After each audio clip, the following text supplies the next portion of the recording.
Joshua chapter 1.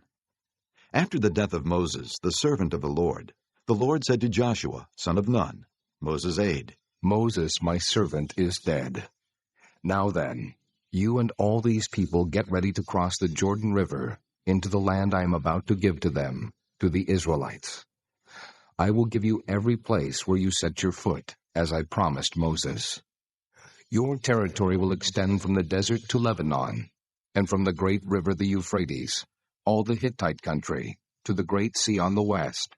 No one will be able to stand up against you all the days of your life. As I was with Moses, so I will be with you. I will never leave you nor forsake you. Be strong and courageous, because you will lead these people to inherit the land I swore to their forefathers to give them. Be strong and very courageous. Be careful to obey all the law my servant Moses gave you. Do not turn from it to the right or to the left, that you may be successful wherever you go. Do not let this book of the law depart from your mouth. Meditate on it day and night, so that you may be careful to do everything written in it. Then you will be prosperous and successful. Have I not commanded you? Be strong and courageous. Do not be terrified. Do not be discouraged, for the Lord your God will be with you wherever you go. So Joshua ordered the officers of the people, Go through the camp and tell the people, get your supplies ready. 3 days from now you will cross the Jordan here to go in and take possession of the land the Lord your God is giving you for your own. But to the Reubenites, the Gadites, and the half-tribe of Manasseh, Joshua said, Remember the command that Moses, the servant of the Lord, gave you. The Lord your God is giving you rest and has granted you this land. Your wives, your children, and your livestock may stay in the land that Moses gave you east of the Jordan. But all your fighting men, fully armed, must cross over ahead of your brothers. You are to help your brothers until the Lord gives them rest, as he has done for you, and until they too have taken possession of the land that the Lord your God is giving them. After that, you may go back and occupy your own land, which Moses, the servant of the Lord, gave you east of the Jordan toward the sunrise. Then they answered Joshua, Whatever you have commanded us we will do, and wherever you send us we will go. Just as we fully obeyed Moses, so we will obey you. Only may the Lord your God be with you as he was with Moses. Whoever rebels against your word and does not obey your words, whatever you may command them, will be put to death. Only be strong and courageous. Chapter 2. Then Joshua son of Nun secretly sent 2 spies from Shittim. Go, look over the land, He said. especially Jericho. So they went and entered the house of a prostitute named Rahab and stayed there. The king of Jericho was told. Look, some of the Israelites have come here tonight to spy out the land. So the king of Jericho sent this message to Rahab. Bring out the men who came to you and entered your house, because they have come to spy out the whole land. But the woman had taken the 2 men and hidden them. She said, Yes, the men came to me, but I did not know where they had come from. At dusk, when it was time to close the city gate, the men left. I don't know which way they went. Go after them quickly, you may catch up with them. But she had taken them up to the roof and hidden them under the stalks of flax she had laid out on the roof. So the men set out in pursuit of the spies on the road that leads to the fords of the Jordan. And as soon as the pursuers had gone out, the gate was shut. Before the spies lay down for the night, she went up on the roof and said to them, I know that the Lord has given this land to you, and that a great fear of you has fallen on us, so that all who live in this country are melting in fear because of you. We have heard how the Lord dried up the water of the Red Sea for you when you came out of Egypt, and what you did to Sihon and Og, the 2 kings of the Amorites east of the Jordan, whom you completely destroyed. When we heard of it, our hearts melted, and everyone's courage failed because of you. For the Lord your God is God in heaven above and on the earth below. Now then, please swear to me by the Lord that you will show kindness to my family, because I have shown kindness to you. Give me a sure sign that you will spare the lives of my father and mother, my brothers and sisters, and all who belong to them, and that you will save us from death. Our lives for your lives. the men assured her. If you don't tell what we are doing, we will treat you kindly and faithfully when the Lord gives us the land. So she let them down by a rope through the window, for the house she lived in was part of the city wall. Now she had said to them, Go to the hills, so the pursuers will not find you. Hide yourselves there 3 days until they return, and then go on your way. The men said to her, This oath you made us swear will not be binding on us, unless, when we enter the land, you have tied this scarlet cord in the window through which you let us down, and unless you have brought your father and mother, your brothers and all your family into your house. If anyone goes outside your house into the street, his blood will be on his own head. We will not be responsible. As for anyone who is in the house with you, his blood will be on our head if a hand is laid on him. But if you tell what we are doing, we will be released from the oath you made us swear. Agreed, she replied. Let it be as you say. So she sent them away, and they departed, and she tied the scarlet cord in the window. When they left, they went into the hills and stayed there 3 days, until the pursuers had searched all along the road and returned without finding them. Then the 2 men started back. They went down out of the hills, forded the river, and came to Joshua son of Nun, and told him everything that had happened to them. They said to Joshua, The Lord has surely given the whole land into our hands. All the people are melting in fear because of us. Chapter 3. Early in the morning, Joshua and all the Israelites set out from Shittim and went to the Jordan, where they camped before crossing over. After 3 days, the officers went throughout the camp, giving orders to the people. When you see the ark of the covenant of the Lord your God, and the priests who are Levites carrying it, you are to move out from your positions and follow it. Then you will know which way to go, since you have never been this way before. But keep a distance of about 1,000 yards between you and the ark. Do not go near it. Joshua told the people, Consecrate yourselves, for tomorrow the Lord will do amazing things among you. Joshua said to the priests. Take up the Ark of the Covenant, and pass on ahead of the people. So they took it up and went ahead of them. And the Lord said to Joshua, Today I will begin to exalt you in the eyes of all Israel, so they may know that I am with you, as I was with Moses. Tell the priests who carry the Ark of the Covenant, when you reach the edge of the Jordan's waters, go and stand in the river. Joshua said to the Israelites, Come here and listen to the words of the Lord your God. This is how you will know that the living God is among you, and that he will certainly drive out before you the Canaanites, Hittites, Hivites, Perizzites, Girgashites, Amorites, and Jebusites. See, the ark of the covenant of the Lord of all the earth will go into the Jordan ahead of you. Now then, choose 12 men from the tribes of Israel, 1 from each tribe. And as soon as the priests who carry the ark of the Lord of all the earth, set foot in the Jordan, its waters flowing downstream will be cut off and stand up in a heap. So when the people broke camp to cross the Jordan, the priests carrying the Ark of the Covenant went ahead of them. Now the Jordan is at flood stage all during harvest.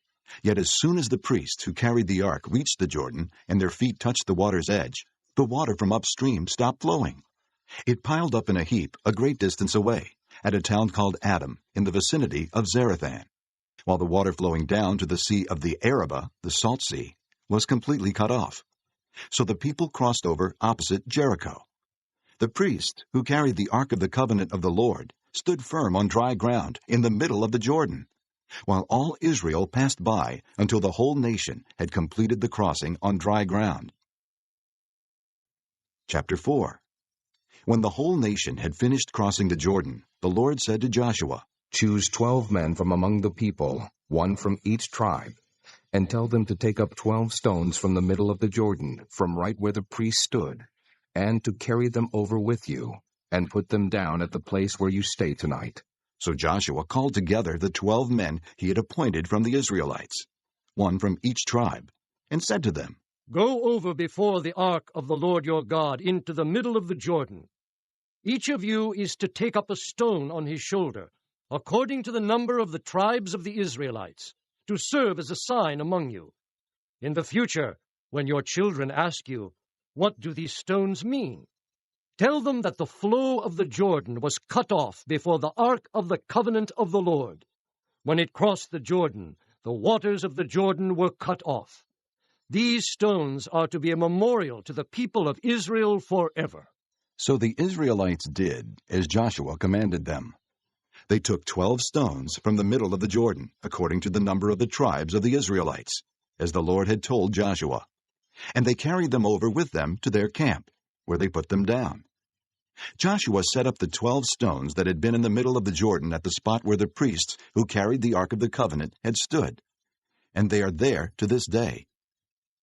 Now the priests who carried the ark remained standing in the middle of the Jordan until everything the Lord had commanded Joshua was done by the people, just as Moses had directed Joshua. The people hurried over, and as soon as all of them had crossed, the ark of the Lord and the priests came to the other side while the people watched. The men of Reuben, Gad, and the half-tribe of Manasseh crossed over, armed, in front of the Israelites, as Moses had directed them. About 40,000 armed for battle crossed over before the Lord, to the plains of Jericho for war. That day the Lord exalted Joshua in the sight of all Israel, and they revered him all the days of his life, just as they had revered Moses. Then the Lord said to Joshua, "Command the priests carrying the ark of the testimony to come up out of the Jordan." So Joshua commanded the priests, "Come up out of the Jordan." and the priests came up out of the river carrying the Ark of the Covenant of the Lord. No sooner had they set their feet on the dry ground than the waters of the Jordan returned to their place and ran at flood stage as before. On the 10th day of the first month, the people went up from the Jordan and camped at Gilgal on the eastern border of Jericho. And Joshua set up at Gilgal the 12 stones they had taken out of the Jordan. He said to the Israelites, In the future, when your descendants ask their fathers, "What do these stones mean?" tell them, Israel crossed the Jordan on dry ground.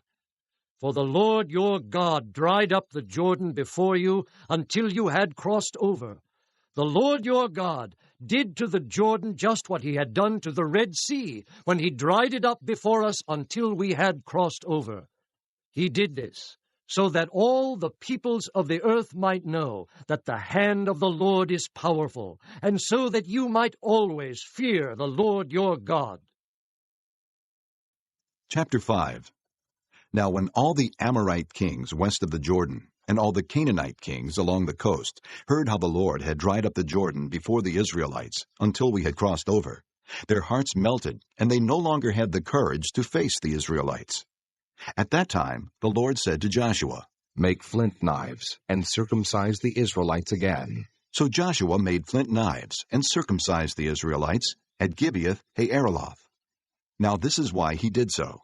All those who came out of Egypt, all the men of military age, died in the desert on the way after leaving Egypt. All the people that came out had been circumcised, but all the people born in the desert during the journey from Egypt had not.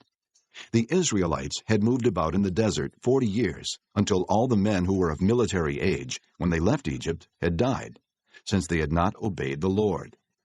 For the Lord had sworn to them that they would not see the land that he had solemnly promised their fathers to give us, a land flowing with milk and honey.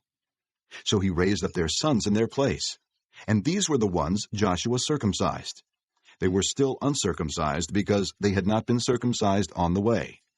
And after the whole nation had been circumcised, they remained where they were in camp until they were healed. Then the Lord said to Joshua, "Today I have rolled away the reproach of Egypt from you." So the place has been called Gilgal to this day. On the evening of the 14th day of the month, while camped at Gilgal on the plains of Jericho, the Israelites celebrated the Passover. The day after the Passover, that very day, they ate some of the produce of the land, unleavened bread, and roasted grain. The manna stopped the day after they ate this food from the land. There was no longer any manna for the Israelites, but that year they ate of the produce of Canaan. Now, when Joshua was near Jericho, he looked up and saw a man standing in front of him with a drawn sword in his hand. Joshua went up to him and asked, Are you for us or for our enemies? "Neither, He replied. but as commander of the army of the Lord I have now come." Then Joshua fell face down to the ground in reverence and asked him. What message does my Lord have for his servant? The commander of the Lord's army replied, "Take off your sandals, for the place where you are standing is holy." and Joshua did so. Chapter 6. Now Jericho was tightly shut up because of the Israelites. No one went out, and no one came in.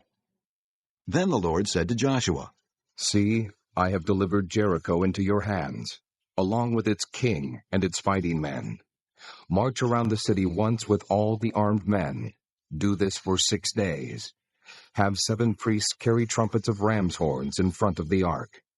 On the 7th day, march around the city 7 times, with the priests blowing the trumpets. When you hear them sound a long blast on the trumpets, have all the people give a loud shout. Then the wall of the city will collapse, and the people will go up, every man straight in. So Joshua, son of Nun, called the priests and said to them, Take up the ark of the covenant of the Lord, and have 7 priests carry trumpets in front of it. And he ordered the people, Advance! March around the city with the armed guard going ahead of the ark of the Lord. When Joshua had spoken to the people, the 7 priests carrying the 7 trumpets before the Lord went forward, blowing their trumpets, and the ark of the Lord's covenant followed them. The armed guard marched ahead of the priests who blew the trumpets, and the rear guard followed the ark. All this time the trumpets were sounding, but Joshua had commanded the people, Do not give a war cry. Do not raise your voices. Do not say a word until the day I tell you to shout. Then shout. So he had the ark of the Lord carried around the city, circling it once. Then the people returned to camp and spent the night there. Joshua got up early the next morning, and the priests took up the ark of the Lord. The 7 priests, carrying the 7 trumpets, went forward, marching before the ark of the Lord and blowing the trumpets. The armed men went ahead of them, and the rear guard followed the ark of the Lord, while the trumpets kept sounding. So on the 2nd day, they marched around the city once and returned to the camp. They did this for 6 days. On the 7th day, they got up at daybreak and marched around the city 7 times in the same manner, except that on that day they circled the city 7 times. The 7th time around, when the priest sounded the trumpet blast, Joshua commanded the people, Shout, for the Lord has given you the city.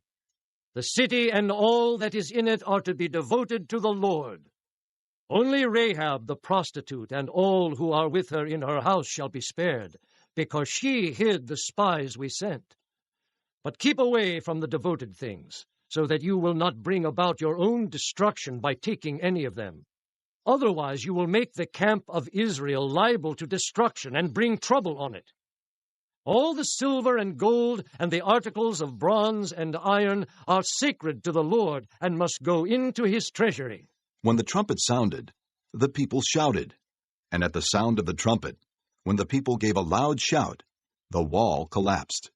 So every man charged straight in, and they took the city. They devoted the city to the Lord, and destroyed with the sword every living thing in it, men and women, young and old, cattle, sheep, and donkeys. Joshua said to the 2 men who had spied out the land, Go into the prostitute's house and bring her out, and all who belong to her, in accordance with your oath to her. So the young men who had done the spying went in and brought out Rahab, her father and mother and brothers, and all who belonged to her. They brought out her entire family, and put them in a place outside the camp of Israel. Then they burned the whole city, and everything in it, but they put the silver and gold and the articles of bronze and iron into the treasury of the Lord's house. But Joshua spared Rahab the prostitute, with her family and all who belonged to her, because she hid the men Joshua had sent as spies to Jericho, and she lives among the Israelites to this day. At that time, Joshua pronounced this solemn oath, Cursed before the Lord is the man who undertakes to rebuild this city Jericho. At the cost of his firstborn son will he lay its foundations. At the cost of his youngest will he set up its gates. So the Lord was with Joshua, and his fame spread throughout the land. Chapter 7. But the Israelites acted unfaithfully in regard to the devoted things. Achan, son of Carmi, the son of Zimri, the son of Zerah, of the tribe of Judah, took some of them. So the Lord's anger burned against Israel. Now Joshua sent men from Jericho to Ai, which is near Beth-aven, to the east of Bethel, and told them, Go up and spy out the region. So the men went up and spied out Ai. When they returned to Joshua, they said, Not all the people will have to go up against Ai. Send 2,000 or 3,000 men to take it, and do not weary all the people, for only a few men are there. So about 3,000 men went up, but they were routed by the men of Ai, who killed about 36 of them. They chased the Israelites from the city gate as far as the stone quarries, and struck them down on the slopes. At this the hearts of the people melted and became like water. Then Joshua tore his clothes and fell face down to the ground before the ark of the Lord, remaining there till evening. The elders of Israel did the same, and sprinkled dust on their heads. And Joshua said, Ah, sovereign Lord, why did you ever bring this people across the Jordan to deliver us into the hands of the Amorites to destroy us? If only we had been content to stay on the other side of the Jordan. O Lord, what can I say, now that Israel has been routed by its enemies? The Canaanites and the other people of the country will hear about this, and they will surround us and wipe out our name from the earth. What then will you do for your own great name? The Lord said to Joshua, Stand up. What are you doing down on your face? Israel has sinned. They have violated my covenant, which I commanded them to keep. They have taken some of the devoted things. They have stolen. They have lied. They have put them with their own possessions. That is why the Israelites cannot stand against their enemies. They turn their backs and run, because they have been made liable to destruction. I will not be with you any more, unless you destroy whatever among you is devoted to destruction. Go, consecrate the people. Tell them, consecrate yourselves in preparation for tomorrow, for this is what the Lord, the God of Israel, says. That which is devoted is among you, O Israel. You cannot stand against your enemies until you remove it. In the morning, present yourselves tribe by tribe. The tribe that the Lord takes shall come forward clan by clan. The clan that the Lord takes shall come forward family by family. And the family that the Lord takes shall come forward man by man. He who is caught with the devoted thing shall be destroyed by fire, along with all that belongs to him. He has violated the covenant of the Lord and has done a disgraceful thing in Israel. Early the next morning, Joshua had Israel come forward by tribes, and Judah was taken. The clans of Judah came forward, and he took the Zerahites. He had the clan of the Zerahites come forward by families, and Zimri was taken. Joshua had his family come forward, man by man, and Achan, son of Carmi, the son of Zimri, the son of Zerah, of the tribe of Judah, was taken. Then Joshua said to Achan, My son, give glory to the Lord, the God of Israel, and give him the praise. Tell me what you have done. Do not hide it from me. Achan replied, It is true. I have sinned against the Lord, the God of Israel. This is what I have done. When I saw in the plunder a beautiful robe from Babylonia, 200 shekels of silver and a wedge of gold weighing 50 shekels, I coveted them and took them. They are hidden in the ground inside my tent with the silver underneath. So Joshua sent messengers, and they ran to the tent, and there it was, hidden in his tent, with the silver underneath. They took the things from the tent, brought them to Joshua and all the Israelites, and spread them out before the Lord. Then Joshua, together with all Israel, took Achan, son of Zerah, the silver, the robe, the gold wedge, his sons and daughters, his cattle, donkeys, and sheep, his tent, and all that he had, to the valley of Achor. Joshua said, Why have you brought this trouble on us? The Lord will bring trouble on you today.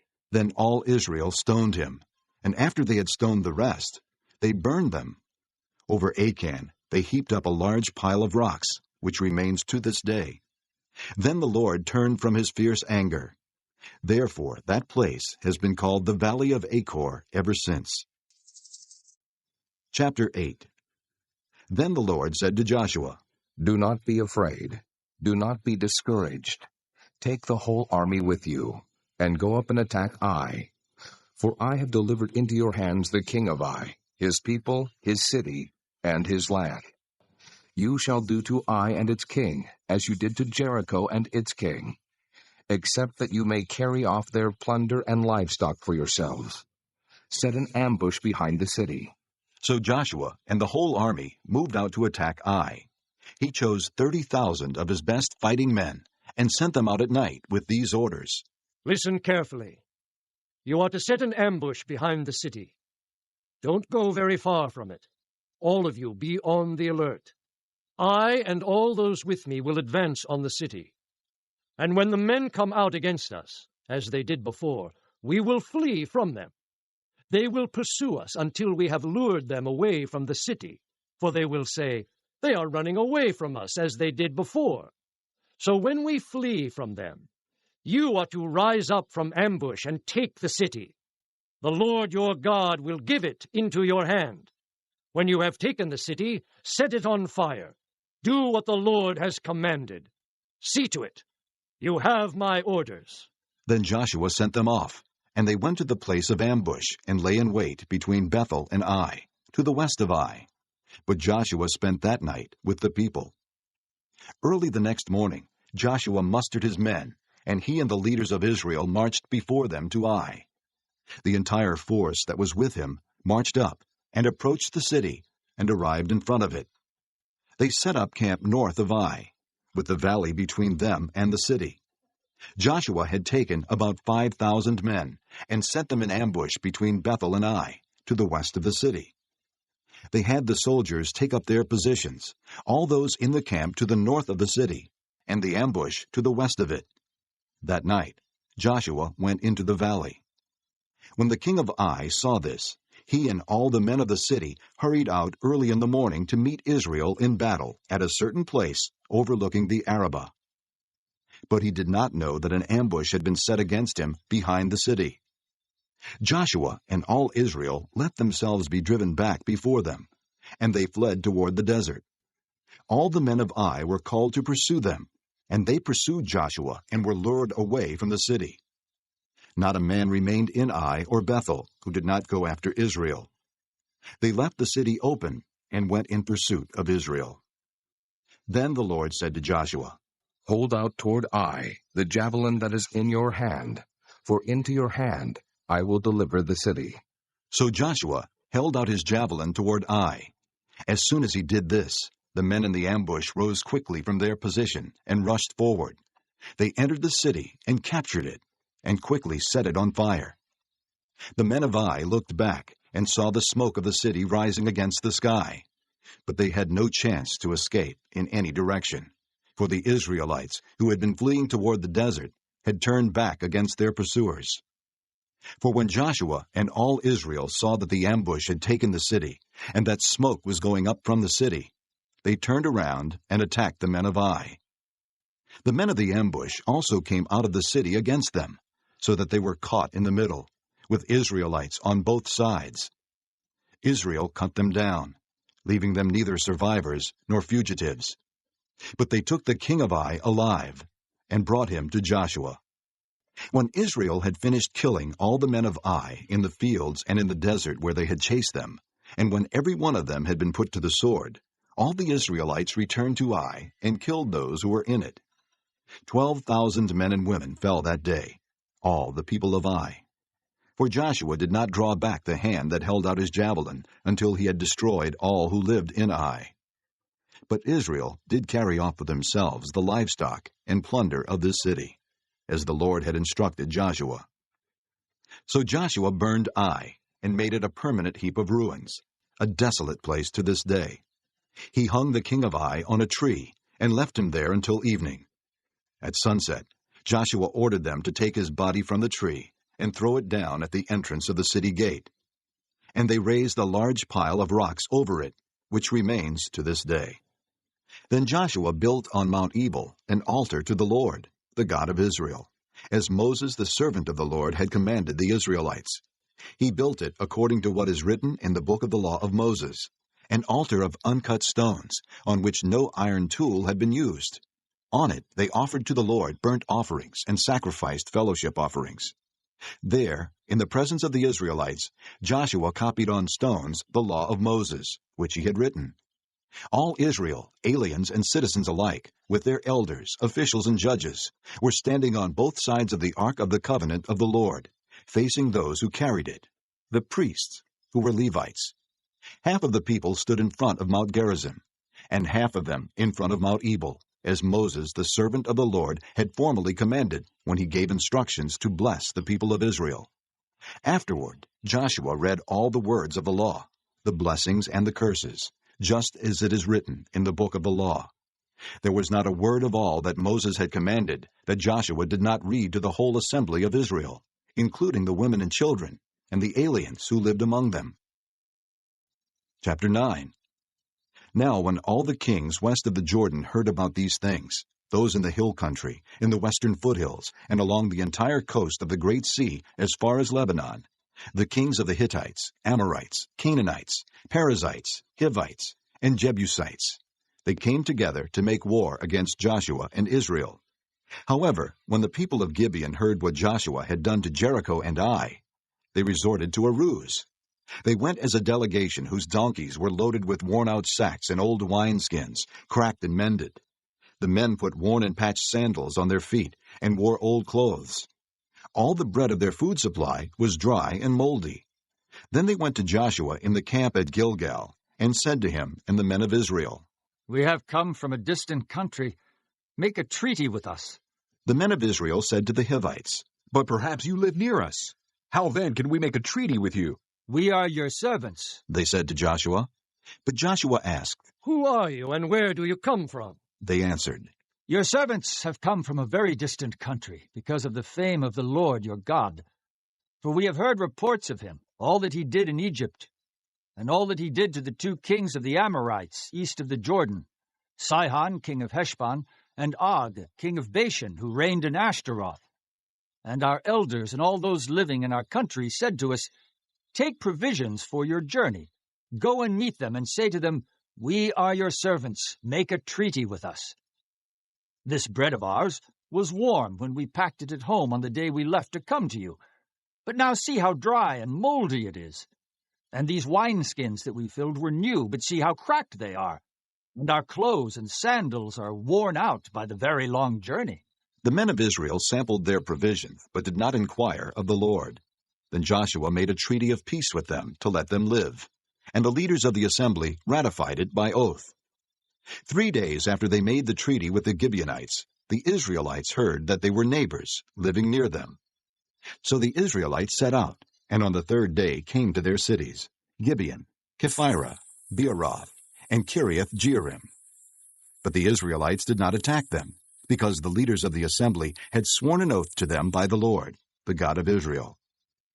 The whole assembly grumbled against the leaders, but all the leaders answered, "We have given them our oath by the Lord, the God of Israel, and we cannot touch them now. This is what we will do to them. We will let them live, so that wrath will not fall on us for breaking the oath we swore to them." They continued, "Let them live, but let them be woodcutters and water carriers for the entire community." So the leader's promise to them was kept. Then Joshua summoned the Gibeonites and said, "Why did you deceive us by saying, 'We live a long way from you,' while actually you live near us? You are now under a curse. You will never cease to serve as woodcutters and water carriers for the house of my God." They answered Joshua, "Your servants were clearly told how the Lord your God had commanded his servant Moses to give you the whole land, and to wipe out all its inhabitants from before you. So we feared for our lives because of you, and that is why we did this. We are now in your hands. Do to us whatever seems good and right to you." So Joshua saved them from the Israelites, and they did not kill them. That day he made the Gibeonites woodcutters and water carriers for the community, and for the altar of the Lord at the place the Lord would choose. And that is what they are to this day. Chapter 10. Now Adoni-Zedek, king of Jerusalem, heard that Joshua had taken Ai and totally destroyed it, doing to Ai and its king as he had done to Jericho and its king, and that the people of Gibeon had made a treaty of peace with Israel and were living near them. He and his people were very much alarmed at this, because Gibeon was an important city, like one of the royal cities. It was larger than Ai, and all its men were good fighters. So Adoni-Zedek, king of Jerusalem, appealed to Hoham, king of Hebron, Hiram, king of Jarmuth, Japhiah, king of Lachish, and Deber, king of Eglon, "Come up and help me attack Gibeon," he said. "because it has made peace with Joshua and the Israelites." Then the 5 kings of the Amorites, the kings of Jerusalem, Hebron, Jarmuth, Lachish, and Eglon, joined forces. They moved up with all their troops and took up positions against Gibeon and attacked it. The Gibeonites then sent word to Joshua in the camp at Gilgal. "Do not abandon your servants. Come up to us quickly and save us. Help us, because all the Amorite kings from the hill country have joined forces against us." So Joshua marched up from Gilgal with his entire army, including all the best fighting men. The Lord said to Joshua, Do not be afraid of them. I have given them into your hand. Not one of them will be able to withstand you. After an all-night march from Gilgal, Joshua took them by surprise. The Lord threw them into confusion before Israel, who defeated them in a great victory at Gibeon. Israel pursued them along the road going up to Beth-horon, and cut them down all the way to Azekah and Makkedah.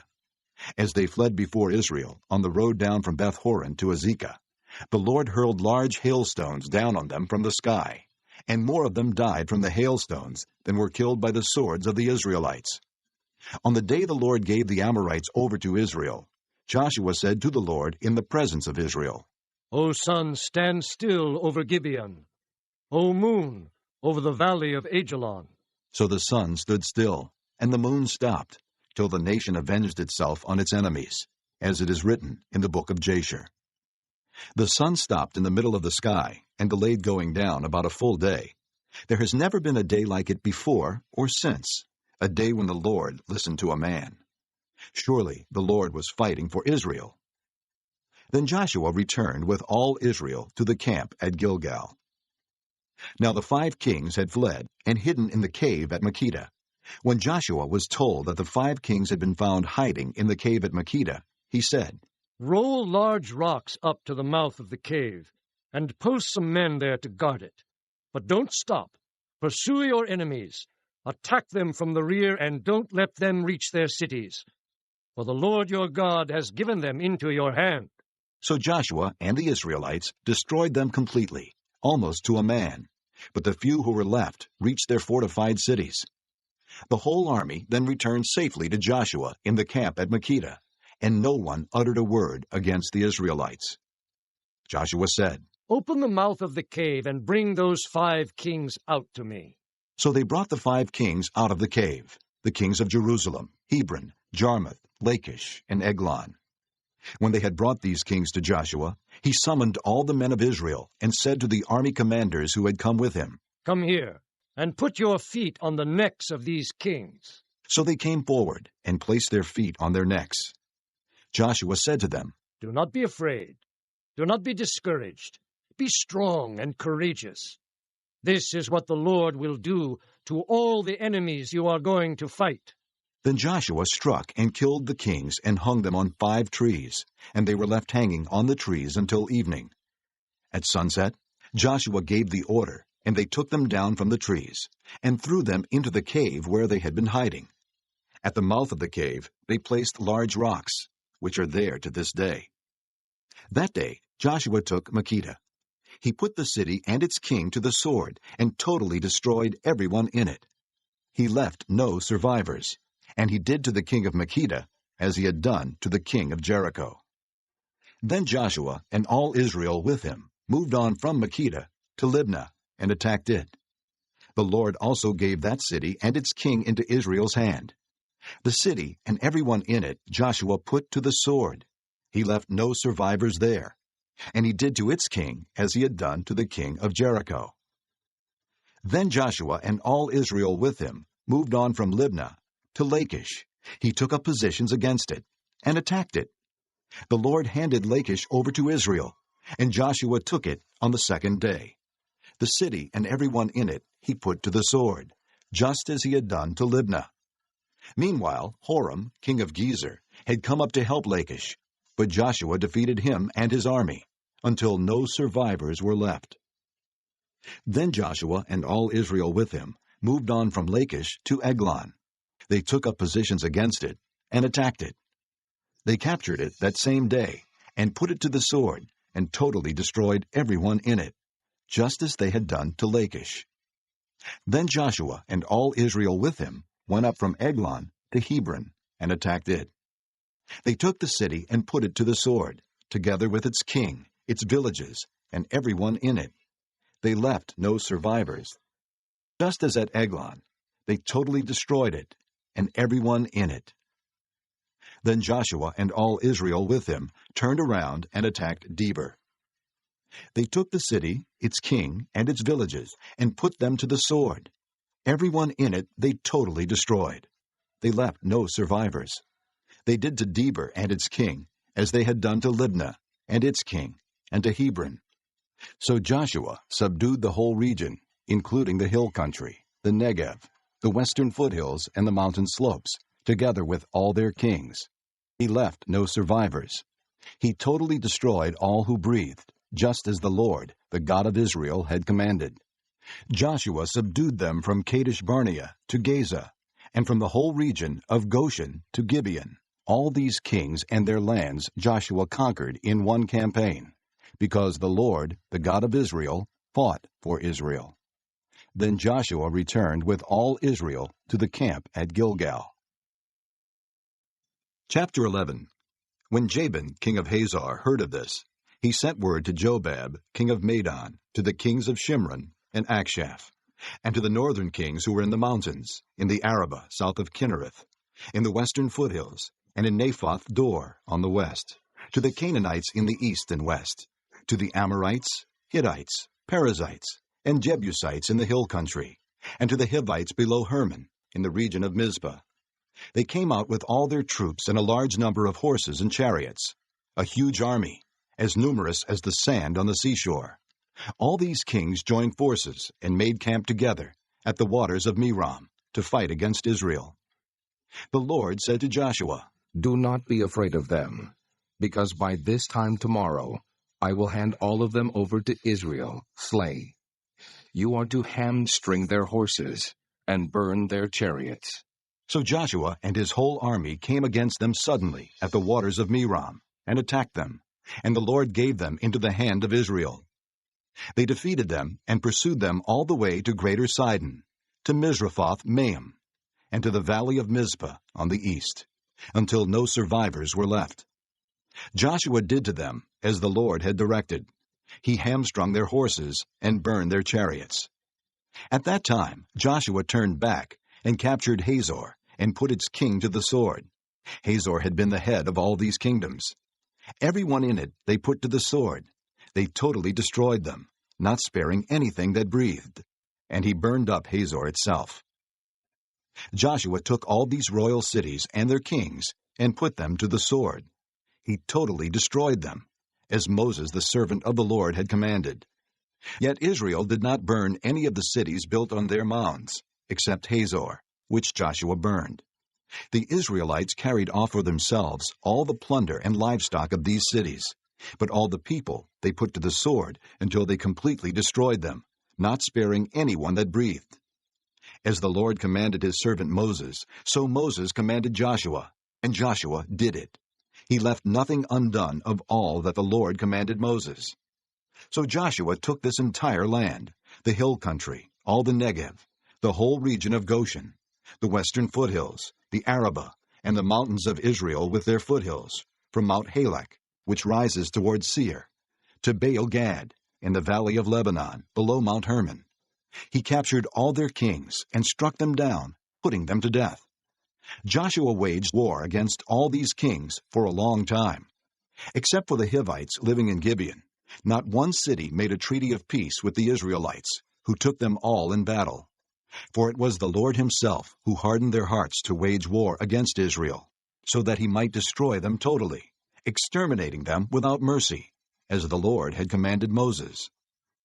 At that time Joshua went and destroyed the Anakites from the hill country, from Hebron, Debir, and Anab, from all the hill country of Judah, and from all the hill country of Israel. Joshua totally destroyed them and their towns. No Anakites were left in Israelite territory. Only in Gaza, Gath, and Ashdod did any survive. So Joshua took the entire land, just as the Lord had directed Moses, and he gave it as an inheritance to Israel, according to their tribal divisions. Then the land had rest from war. Chapter 12. These are the kings of the land whom the Israelites had defeated and whose territory they took over east of the Jordan, from the Arnon Gorge to Mount Hermon, including all the eastern side of the Arabah. Sihon, king of the Amorites, who reigned in Heshbon. He ruled from Aroah on the rim of the Arnon Gorge, from the middle of the gorge to the Jabbok River, which is the border of the Ammonites. This included half of Gilead. He also ruled over the eastern Arabah, from the Sea of Kinnereth to the Sea of the Arabah, the Salt Sea, to Beth Jeshemoth, and then southward below the slopes of Pisgah. And the territory of Og, king of Bashan, one of the last of the Rephaites, who reigned in Ashtaroth and Edrei. He ruled over Mount Hermon, Salakah, all of Bashan, to the border of the people of Gesher, and Maacah, and half of Gilead, to the border of Sihon, king of Heshbon. Moses, the servant of the Lord, and the Israelites conquered them. And Moses, the servant of the Lord, gave their land to the Reubenites, the Gadites, and the half-tribe of Manasseh to be their possession.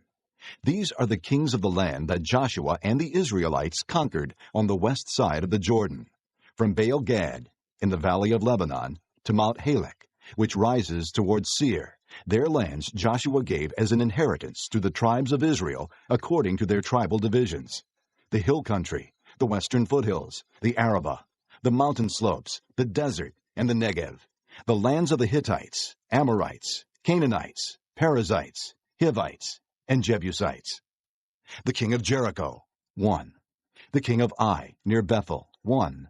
The king of Jerusalem, 1. The king of Hebron, 1. The king of Jarmuth, 1. The king of Lachish, 1. The king of Eglon, 1. The king of Gezer, 1. The king of Deber, 1. The king of Geder, 1. The king of Hormah, 1. The king of Arad, 1. The king of Libnah, 1. The king of Adullam, 1. The king of Makkedah, 1. The king of Bethel, 1. The king of Tappuah, 1. The king of Hepher, 1. The king of Aphek, 1. The king of Lasharon, 1. The king of Maden, 1. The king of Hazor, 1. The king of Shimron-Meron, 1. The king of Akshaph, 1. The king of Taanach, 1. The king of Megiddo, 1. The king of Kedesh, 1. The king of Jokneam in Carmel, 1. The king of Dor in Naphoth Dor, 1. The king of Goyim in Gilgal, 1. The king of Tirzah, 1. 31 kings in all. Chapter 13. When Joshua was old and well advanced in years, the Lord said to him, "You are very old, and there are still very large areas of land to be taken over.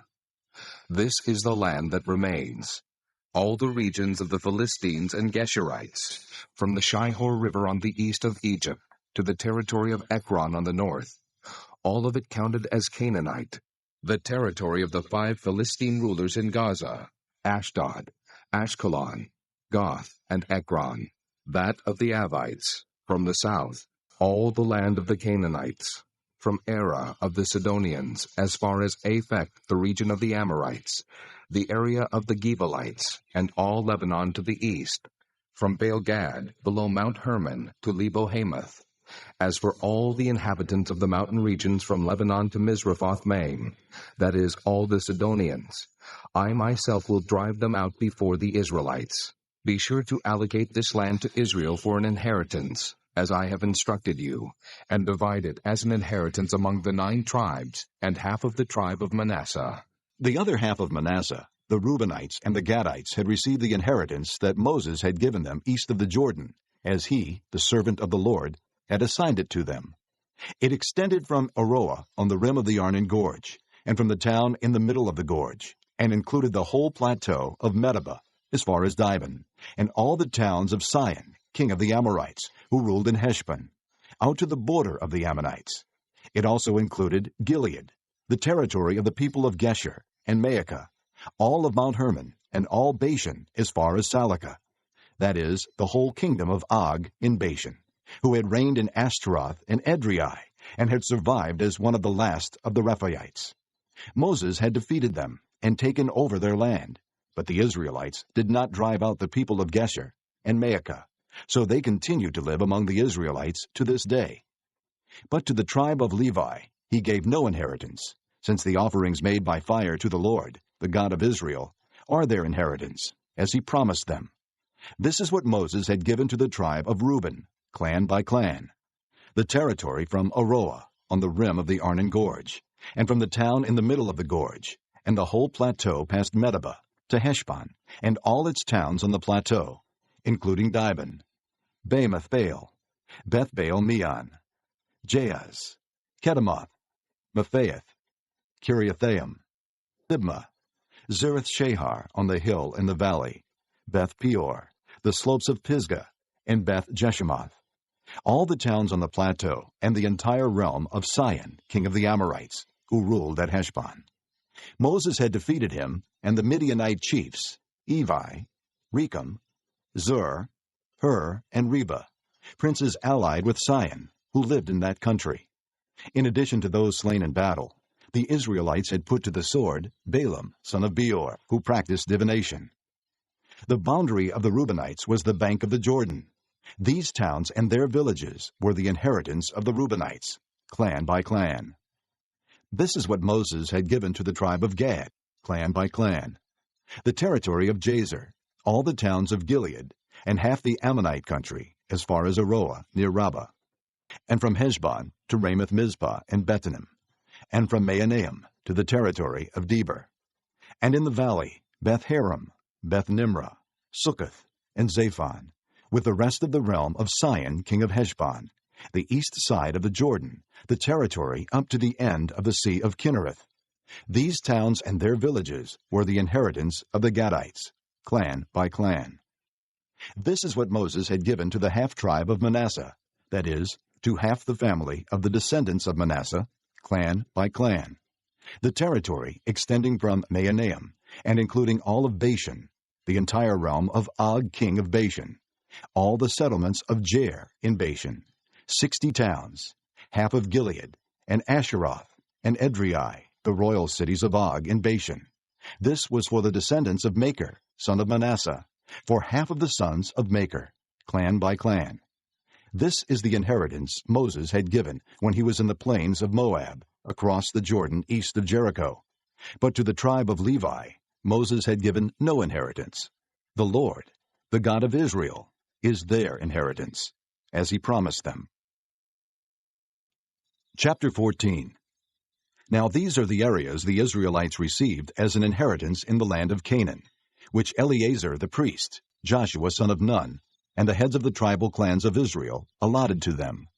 Their inheritances were assigned by lot to the 9½ tribes, as the Lord had commanded through Moses. Moses had granted the 2½ tribes their inheritance east of the Jordan, but had not granted the Levites an inheritance among the rest.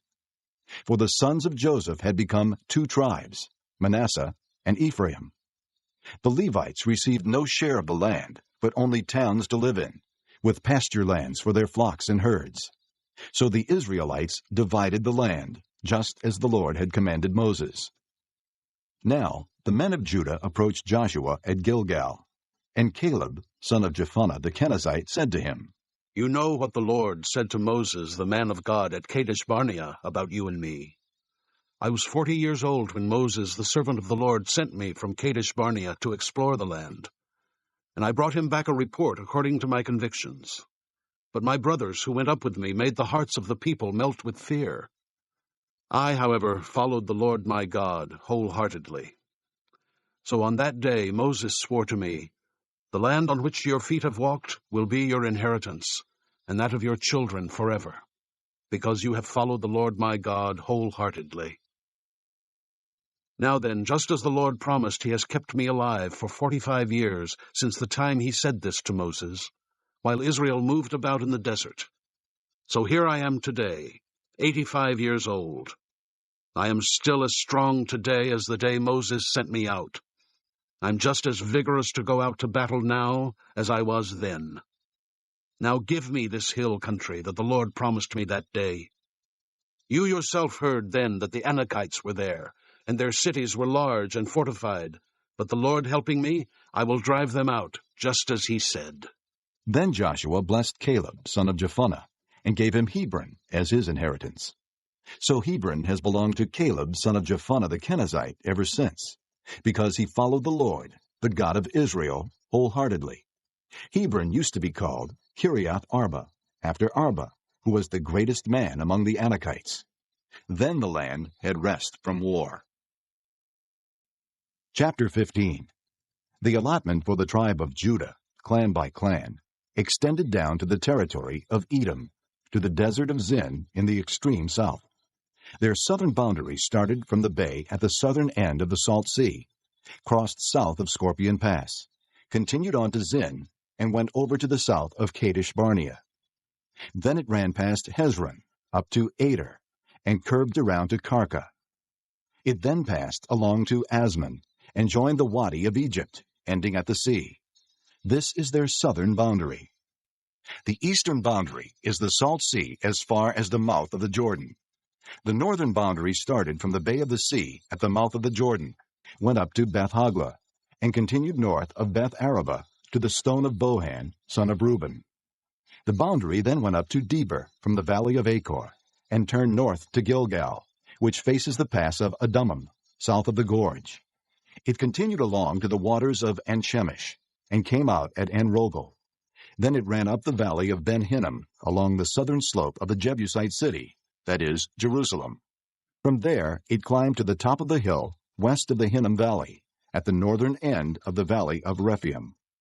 From the hilltop, the boundary headed toward the spring of the waters of Nephtoah, came out at the towns of Mount Ephron, and went down toward Bela, that is, Kiriath Jearim.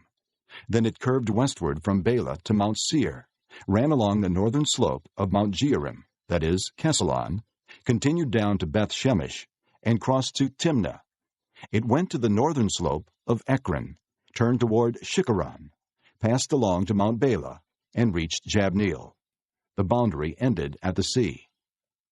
The western boundary is the coastline of the Great Sea. These are the boundaries around the people of Judah by their clans. In accordance with the Lord's command to him, Joshua gave to Caleb, son of Jephunneh, a portion in Judah, Kiriath Arba, that is, Hebron. Arba was the forefather of Anak. From Hebron, Caleb drove out the 3 Anakites, Shishaiah, Ahiman, and Talmai, descendants of Anak. From there he marched against the people living in Deber, formerly called Kiriath Sepher. And Caleb said, I will give my daughter Achsah in marriage to the man who attacks and captures Kiriath Sepher. Othniel, son of Kenaz, Caleb's brother, took it. So Caleb gave his daughter Achsah to him in marriage. One day, when she came to Othniel, she urged him to ask her father for a field. When she got off her donkey, Caleb asked her, What can I do for you? She replied, Do me a special favor. Since you have given me land in the Negev, give me also springs of water. So Caleb gave her the upper and lower springs. This is the inheritance of the tribe of Judah, clan by clan. The southernmost towns of the tribe of Judah in the Negev, toward the boundary of Edom, were Kabzeel, Eder, Jagur, Kinah, Damonah, Adadah, Kedesh, Hazor, Ithnan, Ziph, Telam, Bealoth, Hazor Hadadah, Kiriath Hezron, that is, Hazor, Ammon, Shema, Maladah, Hazar Gaddah, Heshmon, Beth Pelet, Hazar Shual, Beersheba, Biziathiah, Bela, Iam, Ezem, Eltolad, Kisel, Hormah, Ziklag, Madmanah, Sansannah, Lebaoth, Shillim, Ayin, and Rimmon, a total of 29 towns and their villages. In the western foothills, Eshtaol, Zorah, Ashna, Zanoah, En-Ganim, Tappuah, Enam, Jarmuth, Adullam, Soko, Azekah, Shearaim, Adathaim, and Gederah, or Gederathaim, 14 towns and their villages.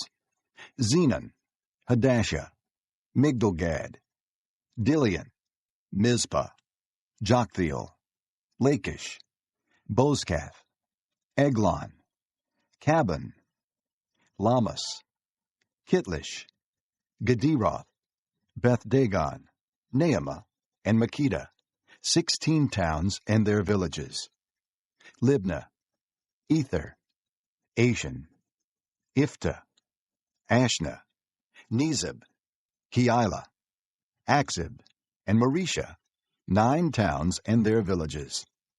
Ekron, with its surrounding settlements and villages.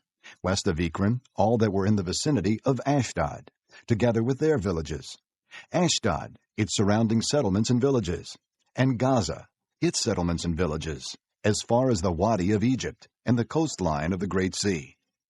In the hill country, Shamer, Jattir, Soko, Dana, Kiriath Sana, that is, Deber, Anab, Eshtemoa, Anim, Goshen, Holon, and Gilo, 11 towns and their villages. Arab, Duma, Eshan, Janim, Beth Tappuah, Aphekah, Humta, Kiriath Arba, that is, Hebron, and Zior, 9 towns and their villages. Maon, Carmel, Ziph, Judah, Jezreel, Jokdeam, Zanoah, Cain, Gibeah, and Timnah, 10 towns and their villages. Halhul, Beth Zor, Gedor, Meerut, Beth Anath, and Eltekon, 6 towns and their villages. Kiriath Baal, that is, Kiriath Jearim, and Rabbah, 2 towns and their villages. In the desert, Beth Arabah, Middin, Sekakah, Nibshan, the city of salt, and in Gedi, 6 towns and their villages. Judah could not dislodge the Jebusites, who were living in Jerusalem. To this day, the Jebusites lived there with the people of Judah. Chapter 16. The allotment for Joseph began at the Jordan of Jericho, east of the waters of Jericho, and went up from there through the desert into the hill country of Bethel. It went on from Bethel, that is, Luz, crossed over to the territory of the Archites in Ataroth, descended westward to the territory of the Japhletites as far as the region of Lower Beth Horon, and on to Gezer, ending at the sea. So Manasseh and Ephraim, the descendants of Joseph, received their inheritance. This was the territory of Ephraim, clan by clan. The boundary of their inheritance went from Ataroth Adar in the east to Upper Beth Horon and continued to the sea. From Mikmethath on the north, it curved eastward to Taanath Shiloh, passing by it to Genoa on the east. Then it went down from Genoa to Ataroth and Naarah, touched Jericho, and came out at the Jordan. From Tappuah the border went west to the Cana ravine and ended at the sea. This was the inheritance of the tribe of the Ephraimites, clan by clan. It also included all the towns and their villages that were set aside for the Ephraimites within the inheritance of the Manassites. They did not dislodge the Canaanites living in Gezer. To this day, the Canaanites live among the people of Ephraim, but are required to do forced labor. Chapter 17. This was the allotment for the tribe of Manasseh as Joseph's firstborn, that is, for Machir, Manasseh's firstborn. Machir was the ancestor of the Gileadites, who had received Gilead and Bashan, because the Machirites were great soldiers. So this allotment was for the rest of the people of Manasseh, the clans of Abiezer, Helek, Asriel, Shechem, Hepher, and Shemida. These are the other male descendants of Manasseh, son of Joseph, by their clans.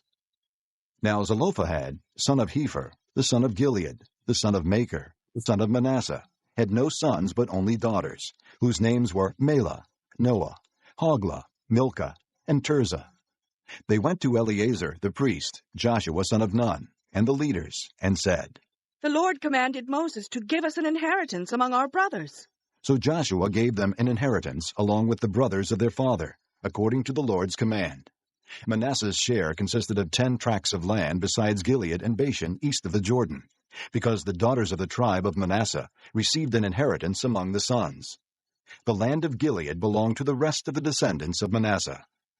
The territory of Manasseh extended from Asher to Mikmethath, east of Shechem. The boundary ran southward from there to include the people living at En-Tappuah.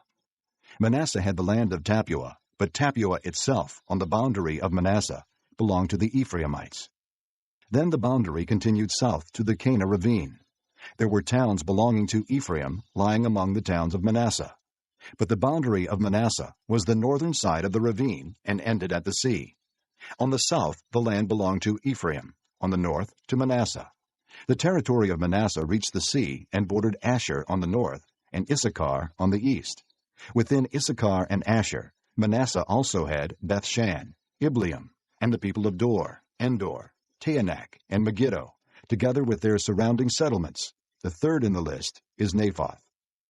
Yet the Manassites were not able to occupy these towns, for the Canaanites were determined to live in that region. However, when the Israelites grew stronger, they subjected the Canaanites to forced labor, but did not drive them out completely. The people of Joseph said to Joshua, "Why have you given us only one allotment and one portion for an inheritance? We are a numerous people, and the Lord has blessed us abundantly." "If you are so numerous," Joshua answered, "and if the hill country of Ephraim is too small for you, go up into the forest and clear land for yourselves, there in the land of the Perizzites and the Rephaites." The people of Joseph replied, "The hill country is not enough for us, and all the Canaanites who live in the plain have iron chariots, both those in Bethshan and its settlements, and those in the valley of Jezreel." But Joshua said to the house of Joseph, to Ephraim and Manasseh, "You are numerous and very powerful. You will have not only one allotment, but the forested hill country as well. Clear it, and its farthest limits will be yours. Though the Canaanites have iron chariots, and though they are strong, you can drive them out." Chapter 18. The whole assembly of the Israelites gathered at Shiloh and set up the tent of meeting there. The country was brought under their control, but there were still 7 Israelite tribes who had not yet received their inheritance. So Joshua said to the Israelites, "How long will you wait before you begin to take possession of the land that the Lord, the God of your fathers, has given you? Appoint 3 men from each tribe. I will send them out to make a survey of the land and to write a description of it, according to the inheritance of each. Then they will return to me. You are to divide the land into 7 parts. Judah is to remain in its territory on the south, and the house of Joseph in its territory on the north. After you have written descriptions of the 7 parts of the land, bring them here to me, and I will cast lots for you in the presence of the Lord our God. The Levites, however, do not get a portion among you, because the priestly service of the Lord is their inheritance. And Gad, Reuben, and the half-tribe of Manasseh have already received their inheritance on the east side of the Jordan. Moses, the servant of the Lord, gave it to them." As the men started on their way to map out the land, Joshua instructed them, "Go and make a survey of the land and write a description of it. Then return to me, and I will cast lots for you here at Shiloh in the presence of the Lord." So the men left and went through the land. They wrote its description on a scroll, town by town, in 7 parts, and returned to Joshua in the camp at Shiloh.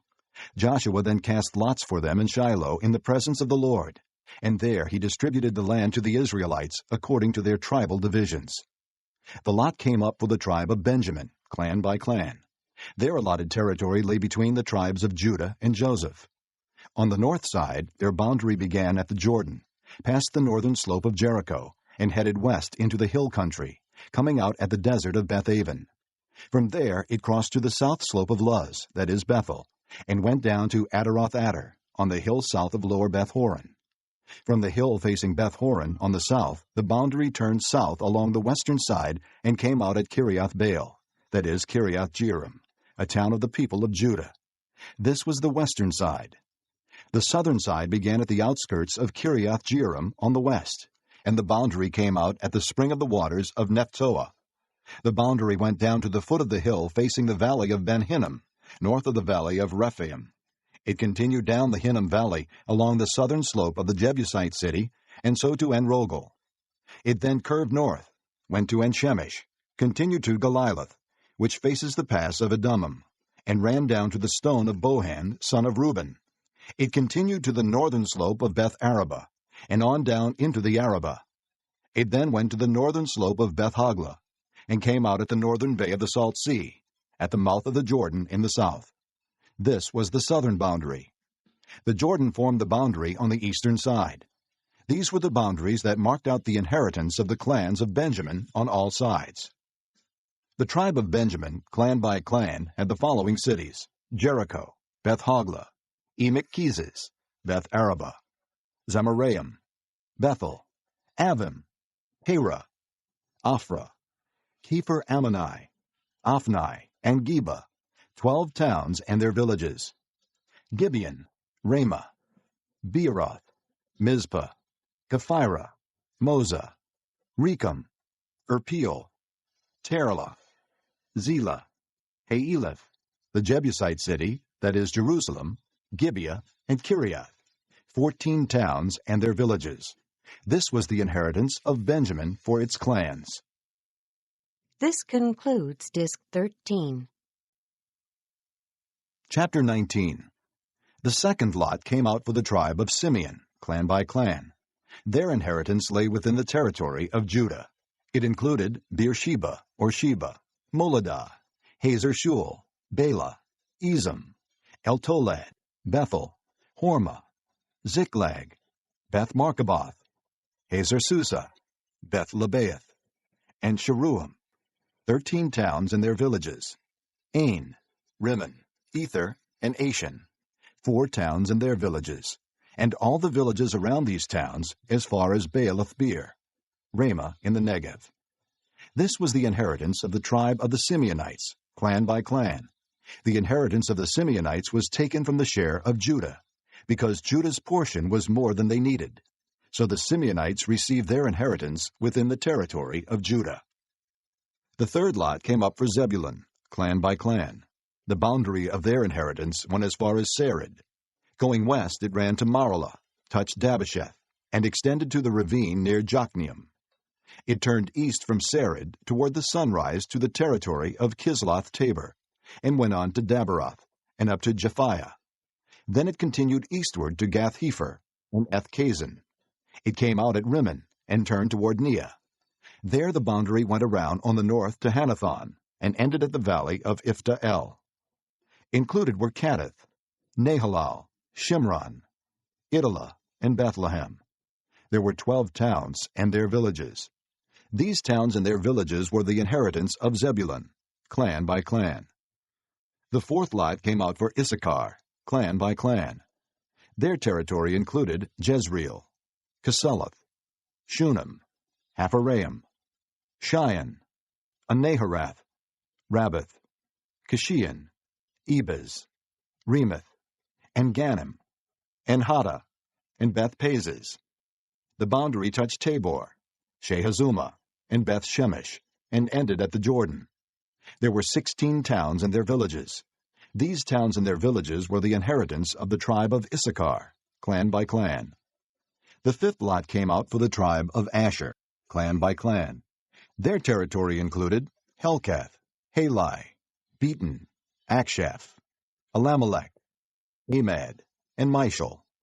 On the west, the boundary touched Carmel and Shihor-Libnath. It then turned east toward Beth-Dagon, touched Zebulun and the valley of Ifta-El, and went north to Beth-Emek and Ne'il, passing Cable on the left. It went to Abdon, Rehob, Hammon, and Cana, as far as Greater Sidon. The boundary then turned back toward Ramah, and went to the fortified city of Tyre, turned toward Hosa, and came out at the sea in the region of Aksib, Ammah, Aphek, and Rehob. There were 22 towns and their villages. These towns and their villages were the inheritance of the tribe of Asher, clan by clan. The sixth lot came out for Naphtali, clan by clan. Their boundary went from Heleph and the large tree in Zaanannim, passing Adami-Nekeb and Jabneel, the Lacham, and ending at the Jordan. The boundary ran west through Aznoth-Tabor, and came out at Hukkok. It touched Zebulun on the south, Asher on the west, and the Jordan on the east. The fortified cities were Ziddim, Zur, Hamath, Rakkath, Kinnereth, Adamah, Ramah, Hazer, Kedesh, Edrei, and Hazer, Iron, Migdal-El, Horam, Beth-Anath, and Beth-Shemesh. There were 19 towns and their villages. These towns and their villages were the inheritance of the tribe of Naphtali, clan by clan. The seventh lot came out for the tribe of Dan, clan by clan. The territory of their inheritance included Zorah, Eshtaol, Bershemesh, Shealaban, Ajalon, Ithla, Elon, Timnah, Ekron, Eltekeh, Gibbethon, Baalath, Jehud, Beni-Berak, Gathrimmon, Mejarkon, and Rakkon, with the area facing Joppa.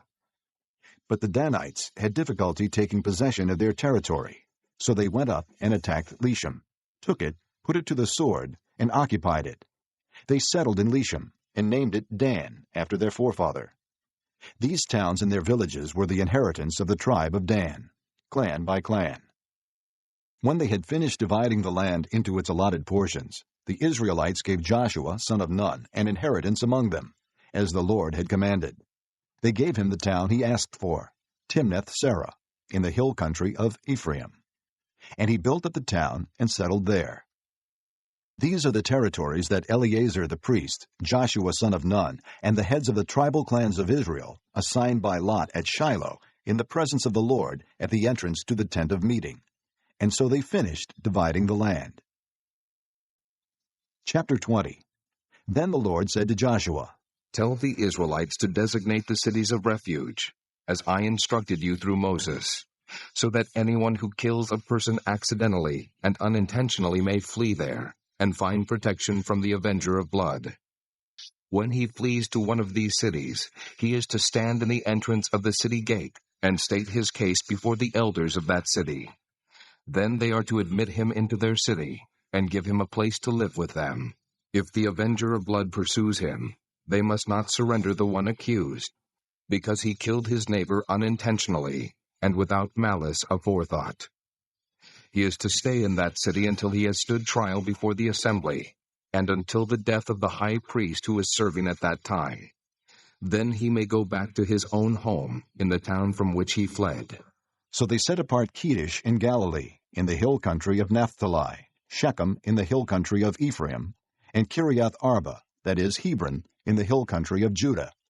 On the east side of the Jordan of Jericho, they designated Bezer in the desert on the plateau in the tribe of Reuben, Ramoth and Gilead in the tribe of Gad, and Golan and Bashan in the tribe of Manasseh. Any of the Israelites or any alien living among them who killed someone accidentally could flee to these designated cities and not be killed by the avenger of blood prior to standing trial before the assembly.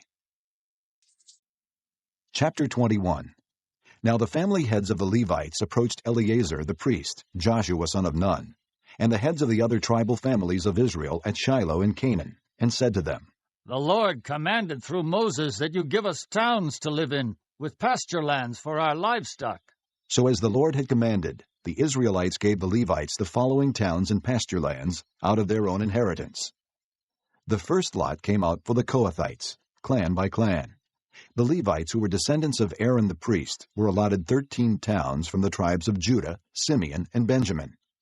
The rest of Kohath's descendants were allotted 10 towns from the clans of the tribes of Ephraim, Dan, and half of Manasseh. The descendants of Gershon were allotted 13 towns from the clans of the tribes of Issachar, Asher, Naphtali, and the half-tribe of Manasseh in Bashan. The descendants of Merari, clan by clan, received 12 towns from the tribes of Reuben, Gad, and Zebulun.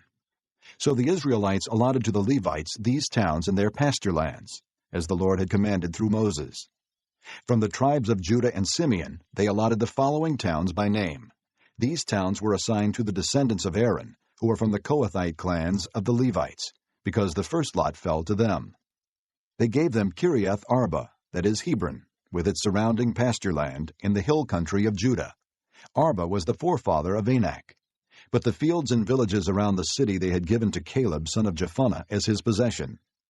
So to the descendants of Aaron the priest they gave Hebron, a city of refuge for one accused of murder, Libnah, Jattir, Eshtemoa, Holon, Deber, Ain, Judah, and Beth-Shemesh, together with their pasture lands, 9 towns from these 2 tribes.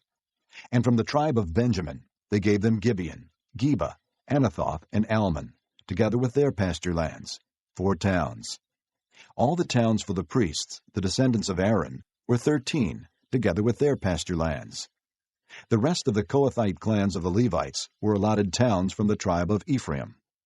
In the hill country of Ephraim, they were given Shechem, a city of refuge for one accused of murder, and Gezer, Kibzaim, and Beth-horon, together with their pasture lands, 4 towns. Also from the tribe of Dan, they received Eltekeh, Gibbethon, Aijalon, and Gath-rimmon, together with their pasture lands, 4 towns. From half the tribe of Manasseh, they received Taanach and Gath-rimmon, together with their pasture lands, 2 towns. All these 10 towns and their pasture lands were given to the rest of the Kohathite clans. The Levite clans of the Gershonites were given, from the half-tribe of Manasseh, Golan in Bashan, a city of refuge for one accused of murder, and Be-eshterah, together with their pasture lands, 2 towns. From the tribe of Issachar, Kishion, Daberath, Jarmuth, and Engannim, together with their pasture lands, 4 towns. From the tribe of Asher, Mishal, Abdon, Helkath, and Rehob, together with their pasture lands, 4 towns. From the tribe of Naphtali, Kedesh in Galilee, a city of refuge for one accused of murder, Hamath-dor and Kartan, together with their pasture lands, 3 towns. All the towns of the Gershonite clans were 13, together with their pasture lands. The Merarite clans, the rest of the Levites, were given from the tribe of Zebulun, Jokneam, Karta, Dimnah, and Nahalal, together with their pasture lands, 4 towns. From the tribe of Reuben, Bezer, Jahaz, Kedemoth, and Mephaeth, together with their pasture lands, 4 towns. From the tribe of Gad, Ramoth and Gilead, a city of refuge for one accused of murder, Mahanaim, Heshbon, and Jazer, together with their pasture lands, 4 towns in all. All the towns allotted to the Merarite clans, who were the rest of the Levites, were 12. The towns of the Levites in the territory held by the Israelites were 48 in all, together with their pasture lands. Each of these towns had pasture lands surrounding it. This was true for all these towns. So the Lord gave Israel all the land he had sworn to give their forefathers, and they took possession of it and settled there. The Lord gave them rest on every side, just as he had sworn to their forefathers. Not one of their enemies withstood them. The Lord handed all their enemies over to them. Not one of all the Lord's good promises to the house of Israel failed. Every one was fulfilled. Chapter 22. Then Joshua summoned the Reubenites, the Gadites, and the half-tribe of Manasseh, and said to them, You have done all that Moses, the servant of the Lord, commanded, and you have obeyed me in everything I commanded. For a long time now, to this very day, you have not deserted your brothers, but have carried out the mission the Lord your God gave you. Now that the Lord your God has given your brothers rest, as he promised, return to your homes in the land that Moses, the servant of the Lord, gave you on the other side of the Jordan. But be very careful to keep the commandment and the law that Moses, the servant of the Lord, gave you, to love the Lord your God, to walk in all his ways, to obey his commands, to hold fast to him, and to serve him with all your heart and all your soul.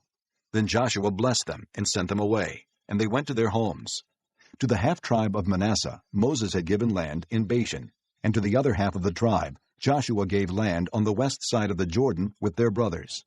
When Joshua sent them home, he blessed them, saying, Return to your homes with your great wealth, with large herds of livestock, with silver, gold, bronze, and iron, and a great quantity of clothing, and divide with your brothers the plunder from your enemies.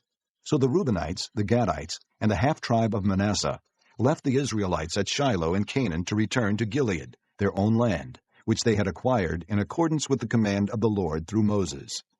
When they came to Geliloth, near the Jordan in the land of Canaan, the Reubenites, the Gadites, and the half-tribe of Manasseh built an imposing altar there by the Jordan. And when the Israelites heard that they had built the altar on the border of Canaan at Geliloth, near the Jordan on the Israelite side, the whole assembly of Israel gathered at Shiloh to go to war against them. So the Israelites sent Phinehas, son of Eleazar the priest, to the land of Gilead, to Reuben, Gad, and the half-tribe of Manasseh. With him they sent 10 of the chief men, one for each of the tribes of Israel, each the head of a family division among the Israelite clans. When they went to Gilead, to Reuben, Gad, and the half-tribe of Manasseh, they said to them, "The whole assembly of the Lord says, 'How could you break faith with the God of Israel like this?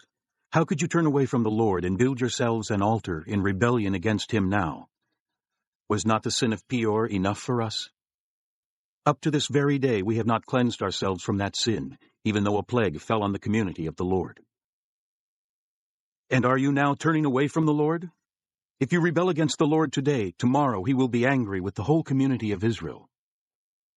If the land you possess is defiled, come over to the Lord's land where the Lord's tabernacle stands, and share the land with us. But do not rebel against the Lord or against us by building an altar for yourselves, other than the altar of the Lord our God.'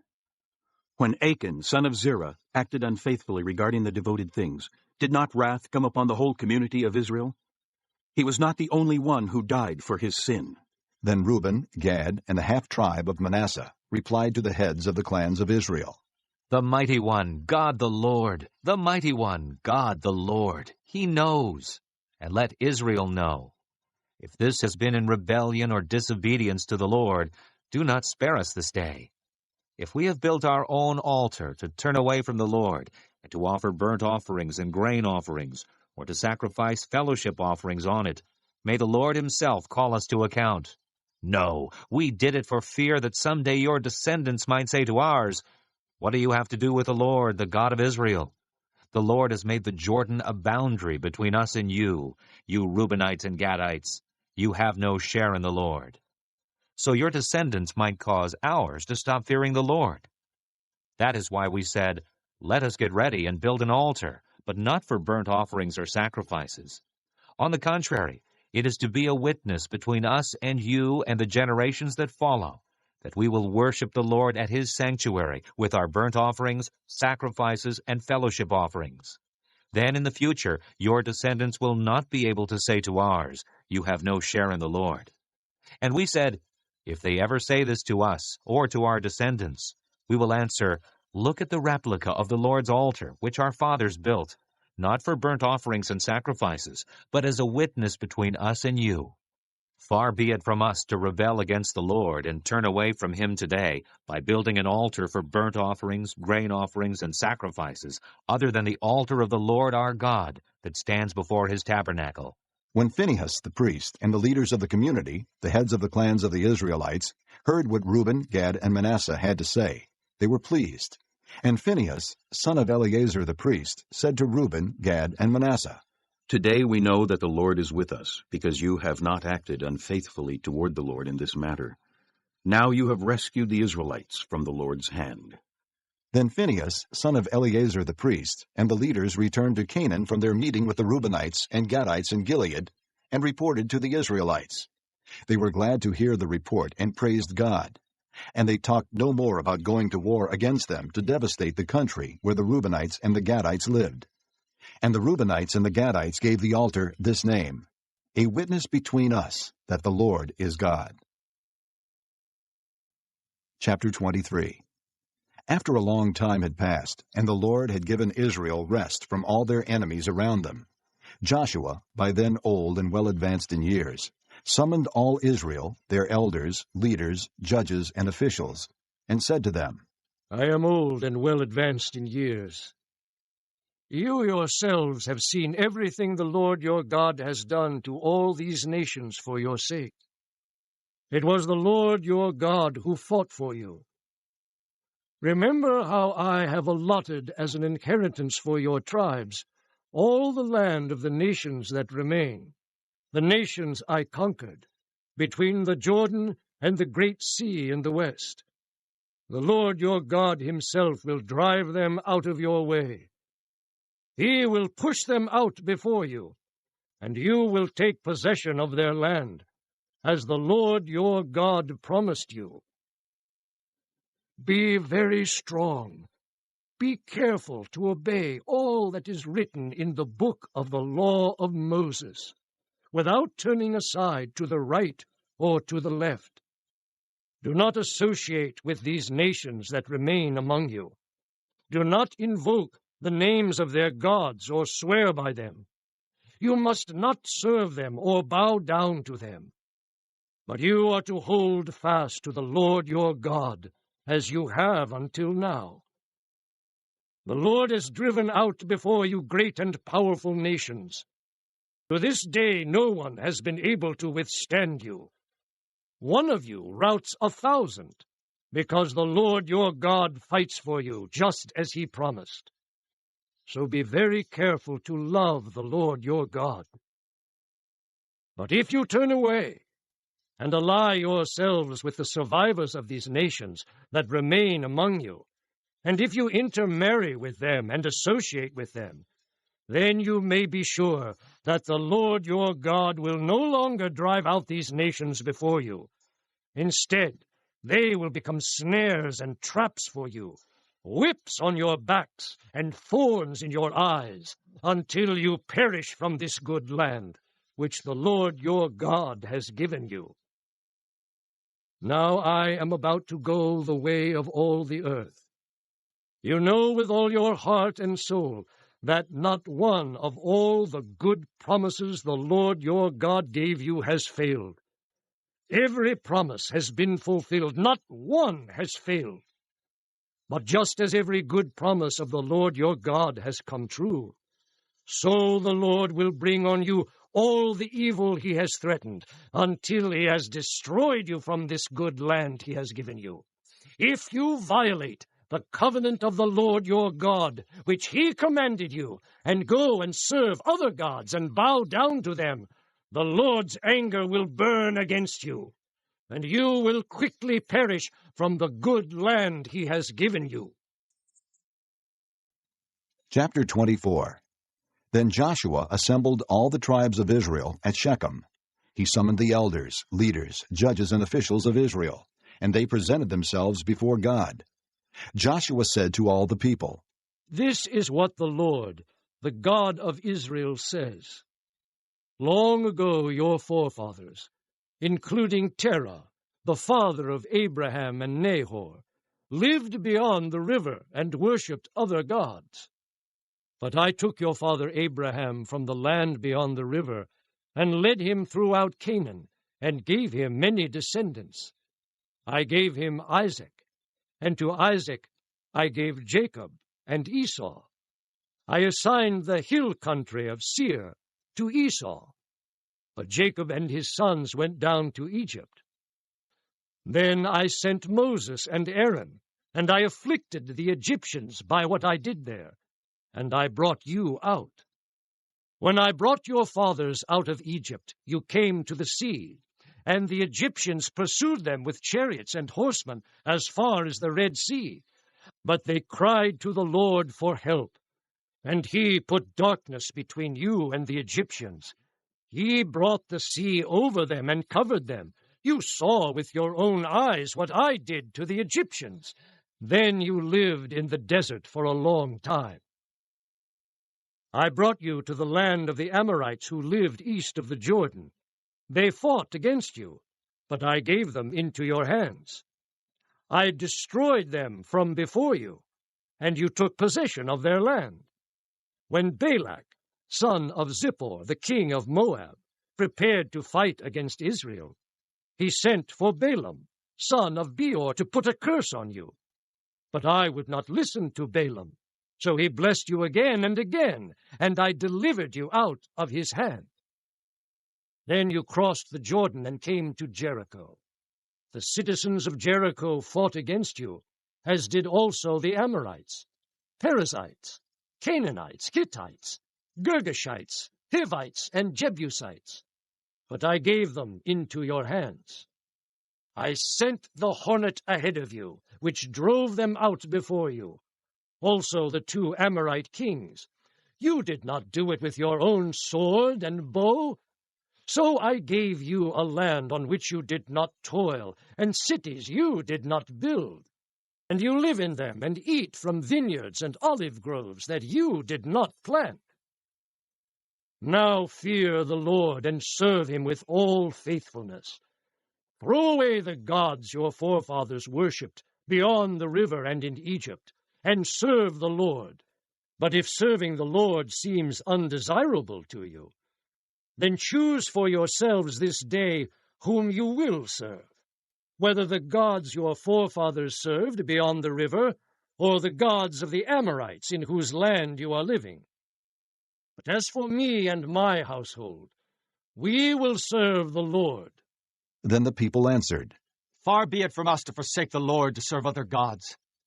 It was the Lord our God himself who brought us and our fathers up out of Egypt, from that land of slavery, and performed those great signs before our eyes. He protected us on our entire journey, and among all the nations through which we traveled. And the Lord drove out before us all the nations, including the Amorites who lived in the land. We too will serve the Lord, because he is our God. Joshua said to the people, You are not able to serve the Lord. He is a holy God. He is a jealous God. He will not forgive your rebellion and your sins. If you forsake the Lord and serve foreign gods, he will turn and bring disaster on you and make an end of you after he has been good to you. But the people said to Joshua, No, we will serve the Lord. Then Joshua said, You are witnesses against yourselves that you have chosen to serve the Lord. Yes, we are witnesses. They replied. Now then, said Joshua, throw away the foreign gods that are among you, and yield your hearts to the Lord, the God of Israel. And the people said to Joshua, We will serve the Lord our God and obey him. On that day Joshua made a covenant for the people, and there at Shechem he drew up for them decrees and laws. And Joshua recorded these things in the book of the law of God. Then he took a large stone and set it up there under the oak near the holy place of the Lord. See, he said to all the people, this stone will be a witness against us. It has heard all the words the Lord has said to us. It will be a witness against you if you are untrue to your God. Then Joshua sent the people away, each to his own inheritance. After these things, Joshua son of Nun, the servant of the Lord, died at the age of 110. And they buried him in the land of his inheritance, at Timnath-Serah, in the hill country of Ephraim, north of Mount Gaash. Israel served the Lord throughout the lifetime of Joshua, and of the elders who outlived him, and who had experienced everything the Lord had done for Israel. And Joseph's bones, which the Israelites had brought up from Egypt, were buried at Shechem in the tract of land that Jacob bought for 100 pieces of silver from the sons of Hamor, the father of Shechem. This became the inheritance of Joseph's descendants. And Eleazar son of Aaron died and was buried at Gibeah, which had been allotted to his son Phinehas in the hill country of Ephraim.